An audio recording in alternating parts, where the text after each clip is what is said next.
Hey everybody, welcome to the show. My name is Tony Glasgow. On today's show, I'm talking with Coach Ferson, Stafford. Coach Third is what they call him. So just go ahead and bring him on in right now. How you doing, Coach? Hey, how you doing, Tony? Doing all right, man. All right. How was your day today? Man, today was pretty good, man. Had a pretty productive day, man. Outside, got a lot of good work in today, man. Even though the weather's a little bit iffy. Yeah. All right. Yeah, I had a pretty chill day to do today too. Didn't do a whole lot. We had an off weekend from baseball with my little one, so pretty chill. So we're good to go. Why don't you give us a little rundown of positions you cover and some of the schools you work with in the Atlanta area? Okay, gotcha, man. Gotcha. Well, so I specialize in neuromuscular conditioning. So essentially, what it looks like is quick twitch, is speed development, footwork, balance, coordination. My specialty groups are defensive backs, but I work with all positions. So I do my group work with DBs though. So I may work with receivers on an individual basis here or there. I got some linemen that pop into some of my quick twitch groups. Yeah. But different positions because ultimately everyone needs the skill set of better footwork and being able to make the nervous system and the muscle be on the same page, especially as they're growing. Yeah. A bunch of schools that I work with, man. Pretty much all the schools that are in the Atlanta and metro area. I got a bunch of kids at Parkview High School, Grayson High School, got some at Buford High School, Carrollton, Norcross. All the schools.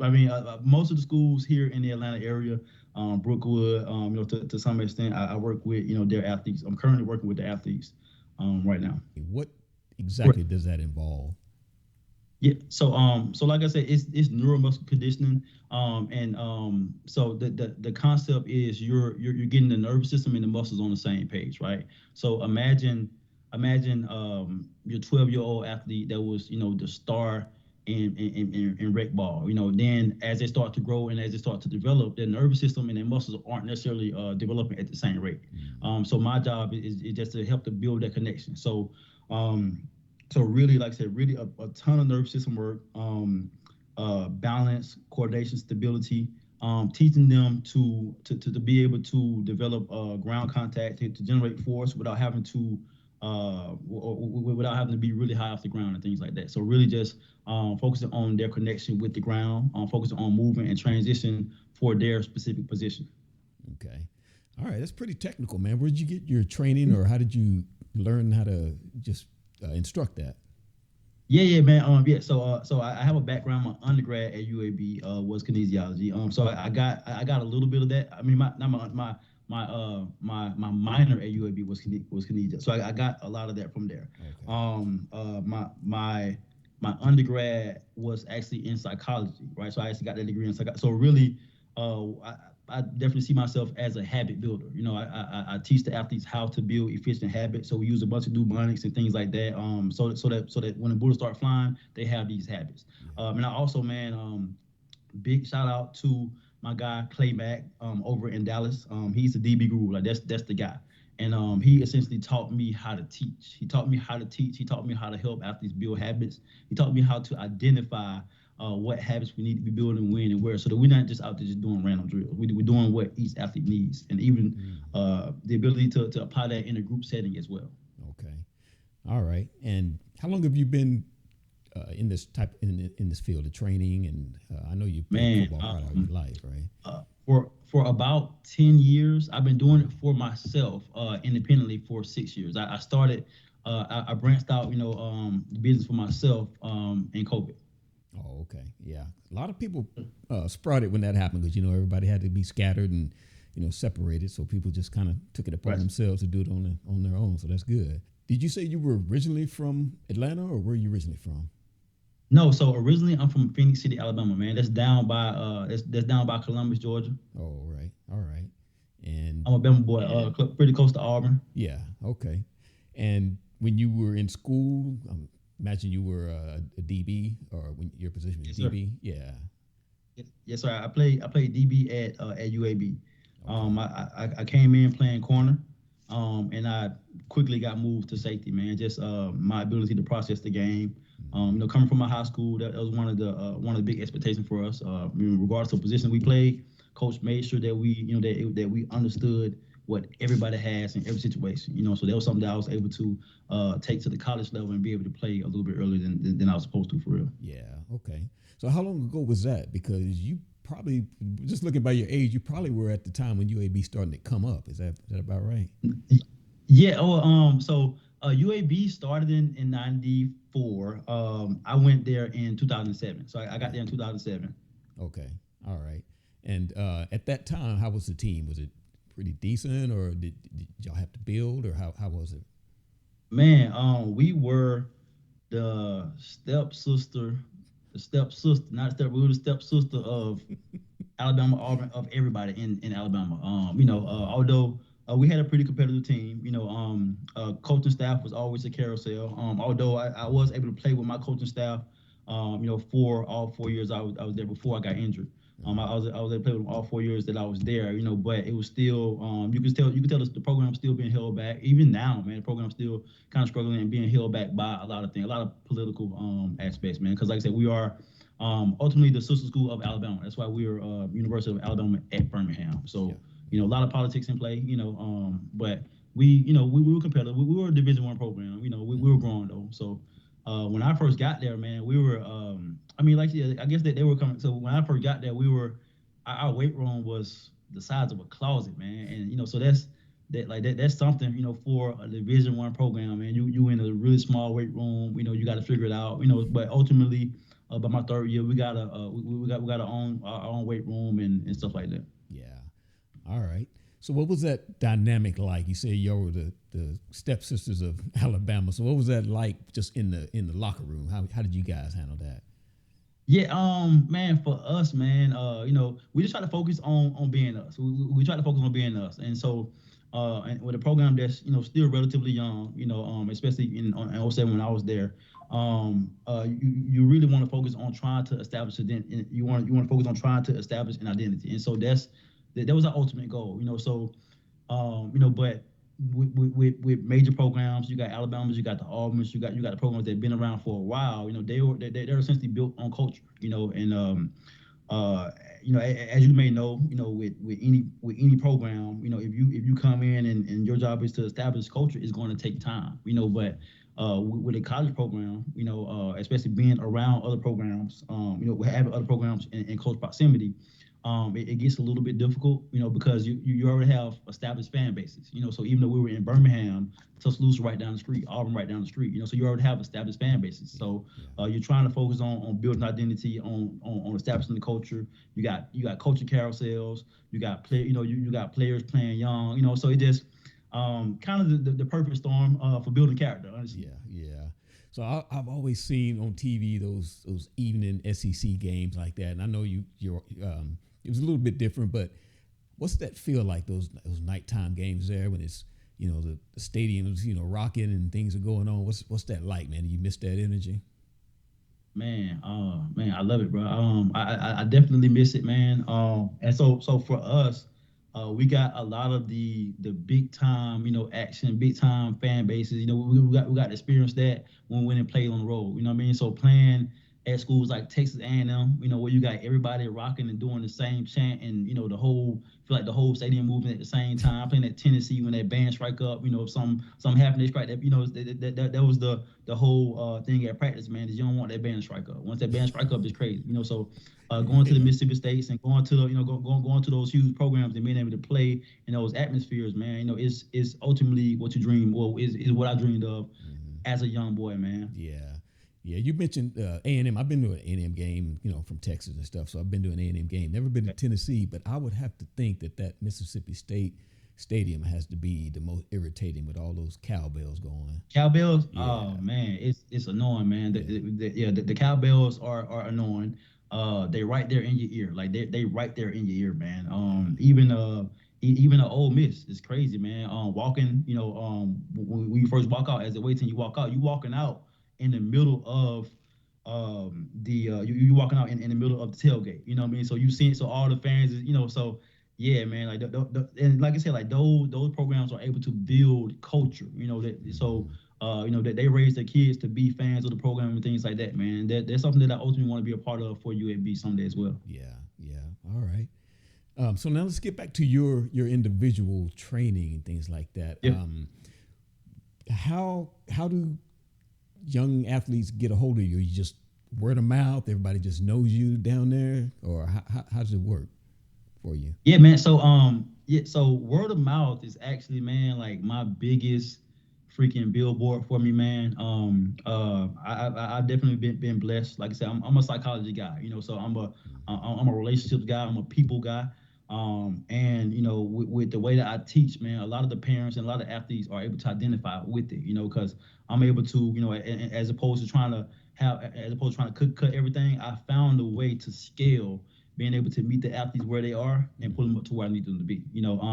So word of mouth is definitely big for me. I'm building. I've been able to build my social media as well, man. So on Instagram, I'm Coach period 3RD. On Twitter, is Coach spell out DOT 3RD. I have a YouTube channel as well that's growing tremendously, Coach Third TV. Okay. So even at Atlanta, man, I go to I travel to Memphis. I travel to Memphis once. I travel to Memphis twice a month, man. I have some clientele up there as well, man. So definitely growing and scaling, man. I'm when called, I'm in Florida. I'm helping with combine prep or whatever else it is, So I definitely been able to grow, not only the name but the brand as well. What is your main motivation when you're talking to these kids? What is your main motivation to go out? I know because sometimes I know you just get tired and you've been overworked, and what just gets you up and gets you going, man? Man, that's a really good question, man. And that's something that my wife and I discussed today, honestly. I just got off the road. I just got back from Memphis. I got in at about 2 in the morning. I had a 9 o'clock session.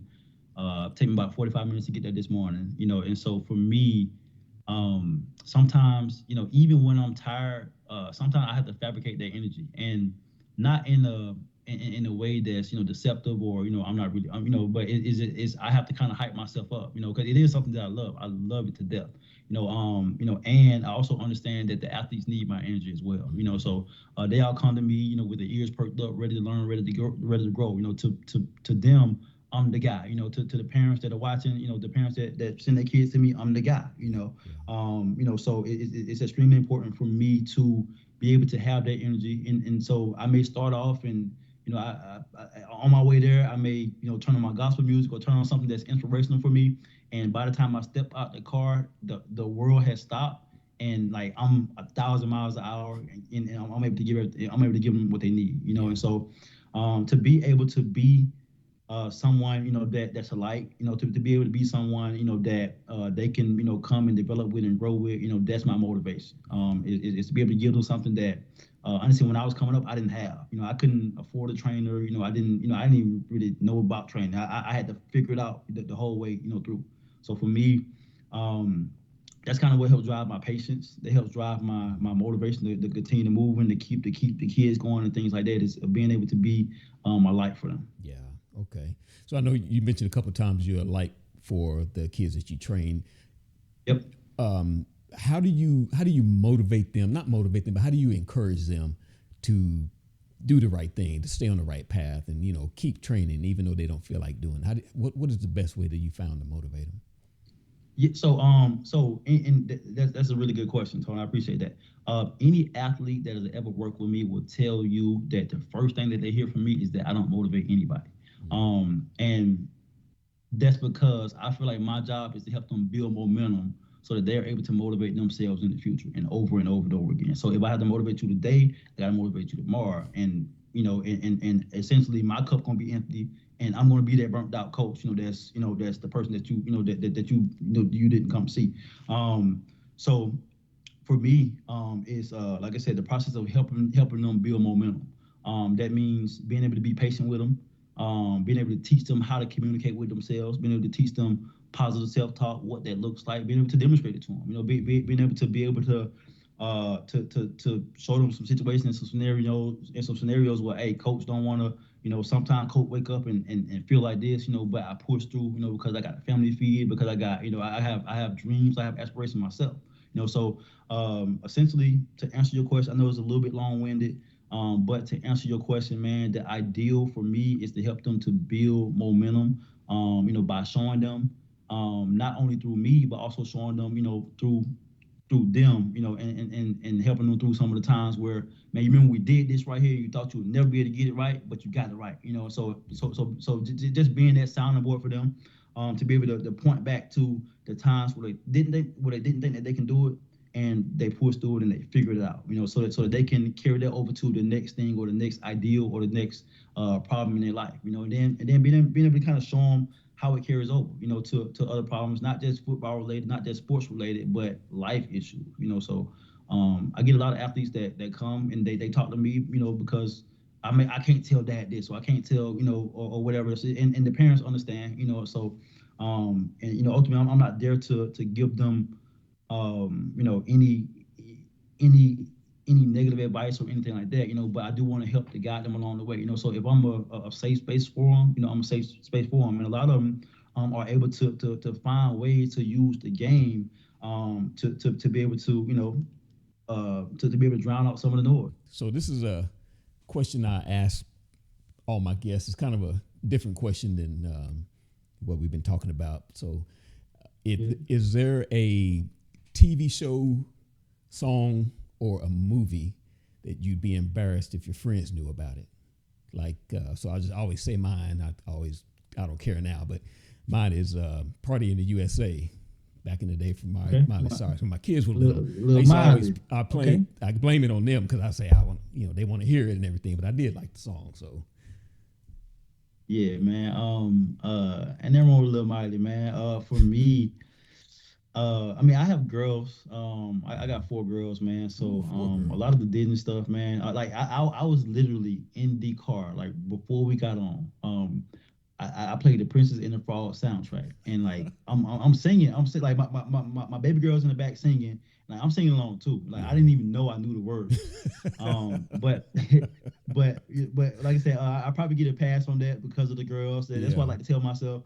But for me, man, and I mean, not that I would be embarrassed about it, but just you probably wouldn't look at me and think, but like I'm a huge Ed Sheeran fan. Like I'm a huge I want to go to the concert. Man, I'm a huge Ed. Like that's I know all the every song. Like I'm singing it in the car. Like sometimes before I go train, I put some Ed Sheeran in. Like just something I know all the words to.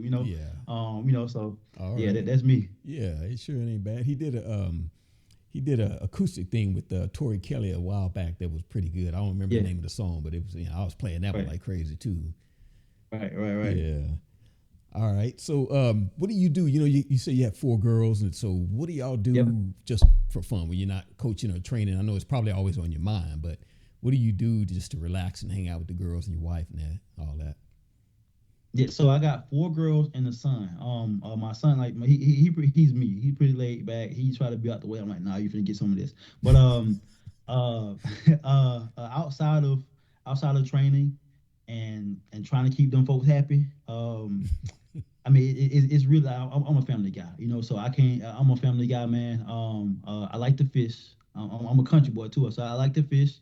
Um, and I'm actually gonna hop on the grill in a little bit, man. Like I fire up a grill at any time, man. It was storming the other day. I was on the grill. Like I just grilled the other day. Like I was out there in the storm on the grill. Like I love the grill. I love to prepare food, for the family and just see them enjoy it and smile and stuff like that, man. I'm not a big game person. I got a PlayStation and Xbox, but that it just sits. I said I was gonna try to get into that, but now and reading, like I'm a reader. I love I'm trying to find a book. I love Malcolm Gladwell, all his stuff. You'll catch me reading one of them books, in a heartbeat and running through them too, man. Did you go to the DB retreat last year? And so even though I didn't go, it's crazy because even though I didn't go last year, I'm still reaping the benefits of that networking, man. Because we started some group chats earlier, and I had a chance to talk with a lot of those coaches. So when I go to Memphis, I see Coach Sauce, who's in the group as well. Coach Bowman in the group as well. So even though I didn't get to actually attend, because I think it was the day before, man. I had an incident in the family, man, where I had to be present. But like I said, it's I can tell it's gonna be a tremendous opportunity. I'm looking forward to it. Yeah. I just attended one day last year. I'm planning on going to a couple more days this year. All right. Anything else you want to add? You want to shout out to anybody right now? And Yeah, I mean, I guess, man, for any trainer that's interested in training, man, just focus on teaching, focus on being a good teacher. mm-hmm. You ain't got to try to do too much. Find a lane, stay in it, be a unicorn. Try to offer something, that no one else is offering, but make it make sense. Yeah. To Good any advice. athletes that's trying to get that scholarship, or trying to reach that goal or whatever it is, work. I know you probably hear it a million times, but hard work. I tell my guys all the time, you can't bake a cake in the microwave, so I mean, you can, but it ain't gonna turn out how you want it to be. On the outside, it might look like it's good, but as soon as you dig into it, there's no substance. Mm-hmm. And it's not gonna be any good for you. So be patient. Allow the process to do what it do. And allow God to help move you through that process, man. Yeah. Man, I don't know what it is about Malik, but man, he attracts the most genuine, down to earth people, man. Everybody that I've talked to from meeting Malik has just been solid, cool people, man. That's cool. I like just meeting nice, genuine people. That's not really a lot of fluff and about all this and that. Just straightforward. I like that. Yeah, man. that's cool. Yeah, that's cool, man. Well, hey, man, thank you for joining. I appreciate it. I appreciate your time, and I know it's later there than here, and I didn't take that in consideration, but I appreciate you taking off the time for me. It's fine, man. I was looking forward to this, man. And again, thank you for your time as well, man. Thank you for considering me for this one. Yeah, for sure, man. All right, sir. You have a good night. All right, be blessed, brother. Yeah, you too. Thanks.